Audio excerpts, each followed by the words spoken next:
అందరికీ నమస్కారం. ఉత్తర కొరియా అమెరికాపై కాలు దువ్వుతున్న ఈ దేశంలోని పరిస్థితుల గురించి తెలిస్తే షాకవుతారు. అది అసలు మనుషులు నివసించే ప్రాంతమేనా? మానవ హక్కులంటూ ఉన్నాయా? అని ప్రశ్నించడం ఖాయం. నిరంకుశత్వానికి మారుపేరైన ఉత్తర కొరియా అధినేత కిమ్ జాంగ్ ఉన్ అక్కడి ప్రజలకు దేవుడు. అలా ఒప్పుకొని తీరాలి. ఈ దేశ ప్రజలు ఎదుర్కొంటున్న దుర్భర పరిస్థితులు తెలిస్తే అయ్యో పాపం అనకుండా ఉండలేరు. ఈ వీడియోలో ఉత్తర కొరియా గురించి ప్రపంచానికి తెలియని కఠోర వాస్తవాల గురించి తెలుసుకుందాం. మన దేశంలో 6 రోజులు పని దినాలు ఉంటేనే ఎన్నో తిట్టుకుంటాం.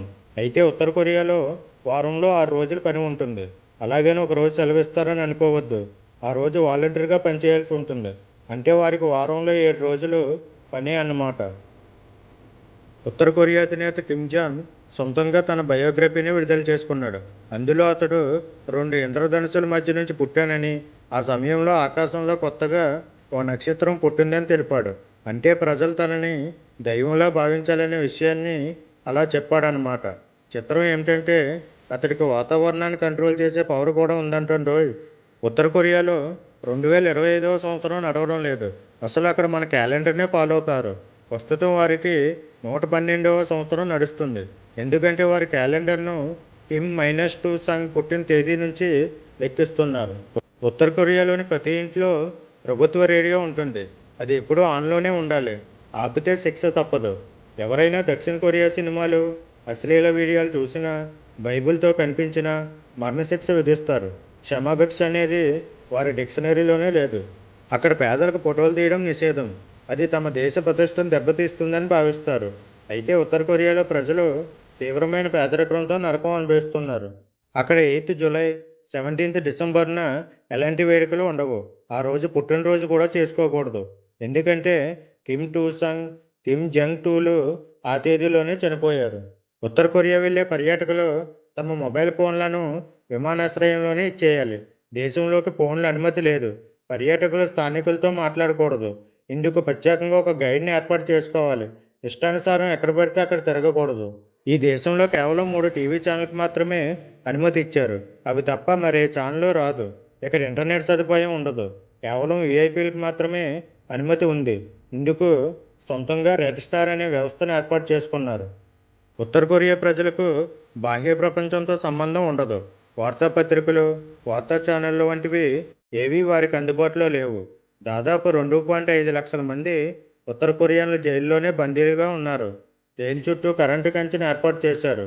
ఉత్తర కొరియాలో జీన్స్ దుస్తులు వేసుకోకూడదు. కిమ్ జాంగ్ ఉన్ తన మావయ్యను దుస్తులు విప్పి ఆకలితో ఉన్న 120 వీధి కుక్కల బోన్లో వేసి చంపేశాడు.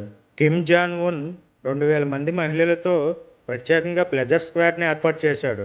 వాళ్ళు కిమ్తో పాటు అతని సైనికులకు అన్ని రకాల పనులు చేయాలి. వీరిలో 13 ఏళ్ల బాలికలే అత్యధికం. ఉత్తర కొరియా పిల్లలకు ప్రపంచ చరిత్రతో పనిలేదు. వారికి కేవలం Kim Jong Un, Kim Jong టూల చరిత్రే బోధిస్తారు. ఉత్తర కొరియాలో ఇల్లు బూడిద రంగులోనే ఉండాలి. ఇళ్ల బయట తప్పకుండా నాయకుల ఫోటోలు ఉండాలి. ఉత్తర కొరియాలో 5 ఏళ్లకు ఒకసారి ఎన్నికలు జరుగుతాయి. ఇందులో కేవలం ఒకే ఒక అభ్యర్థి పోటీకి నిలబడతాడు. ప్రజలకు అతడు నచ్చినట్లయితే తమకు నచ్చిన అభ్యర్థి పేరును బహిరంగంగా ప్రకటించాలి. ఆ తర్వాత వాళ్ళ పరిస్థితి ఎలా ఉంటుందో తెలిసిందే.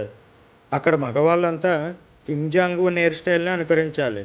దక్షిణ కొరియానులకు ఎరవేయడానికి ఉత్తర కొరియా హిజాంగ్ డోంగ్ అనే నకిలీ నగరాన్ని నిర్మించింది. అక్కడ ఎవరూ నివసించరు.